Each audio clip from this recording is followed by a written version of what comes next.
তেল মশলা ছাড়া যে গরুর মাংস খাওয়া যায় এটা কল্পনাতীত।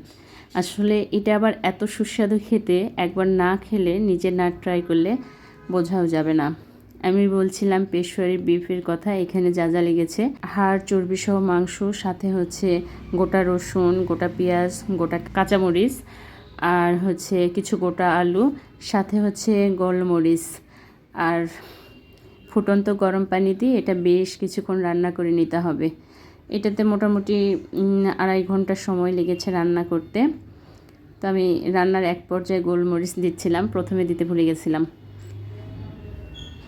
এটার স্বাদ ঘ্রাণ এর কথা আর কি বলবো। আপনারা এর কালার দেখে নাক ছিটকাতে পারেন, কিন্তু এর ঘ্রাণটা যখন আপনার নাকে লাগবে তখন আপনার পেটের মধ্যে সুচো ডন পড়বে হচ্ছে ক্ষুধার ঠেলায়। এটা এত পরিমাণ টেস্টি। আমি নিজেও গতকাল রাত্রে অনেকগুলো খাবার খেয়েছিলাম, মানে অনেকগুলো ভাত খেয়েছিলাম এই মাংসটা দিয়ে। এটা যে এত সুস্বাদু বলে বোঝানো সম্ভব নয়।